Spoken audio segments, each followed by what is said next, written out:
জুবিন গাৰ্গ অংগৰাগ মহন্তৰ লগতে অন্যান্য কণ্ঠশিল্পীক বিহু মঞ্চত হিন্দী গীত পৰিৱেশনৰ পৰা বিৰত থাকিবলৈ আহ্বান বহাগৰ প্ৰথম 7 দিনত হিন্দী গীত পৰিৱেশন নকৰিবলৈ আহ্বান আলফা স্বাধীনৰ কঠোৰ স্থিতি গ্ৰহণ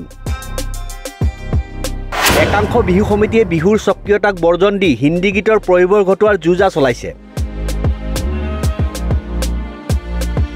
সংবাদ মাধ্যমলৈ প্ৰেৰণ কৰা আলফা স্বাধীনৰ প্ৰচাৰ বিভাগৰ সহ সম্পাদক ঈশান অক্ষম স্বাক্ষৰিত এক বিবৃতিযোগে কয় যে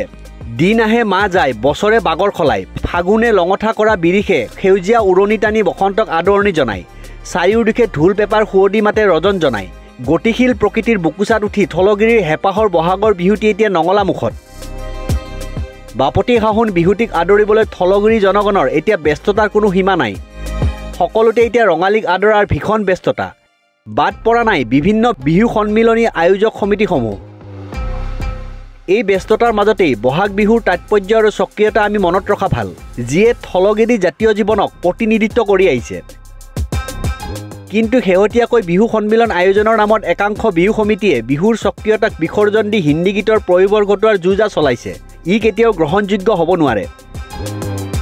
ইয়াৰ বিৰুদ্ধে সংযুক্ত মুক্তি বাহিনী অসম স্বাধীন সংগঠনে পূৰ্বতেও কঠোৰ স্থিতি গ্ৰহণ কৰি আহিছে কিয়নো হিন্দী গীত বিহুৰ সৈতে কোনো ফালৰ পৰা সংপৃক্ত নহয়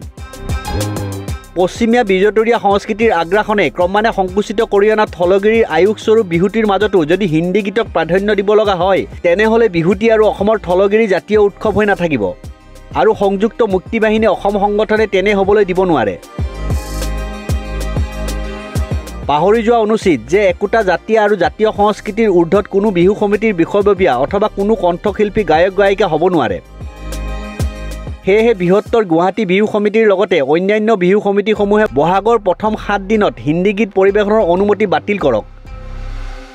একে সময়তে জুবিন গাৰ্গ অংগৰাগ মহন্ত লগতে অন্যান্য কণ্ঠশিল্পী গায়ক গায়িকাসকলক 7 বিহুৰ সময়ছোৱাত বিহু মঞ্চত হিন্দী গীত পৰিৱেশনৰ পৰা বিৰত থাকিবলৈ সংযুক্ত মুক্তি বাহিনী অসম স্বাধীন সংগঠনৰ তৰফৰ পৰা আন্তৰিকতাৰে আহ্বান জনোৱা হ'ল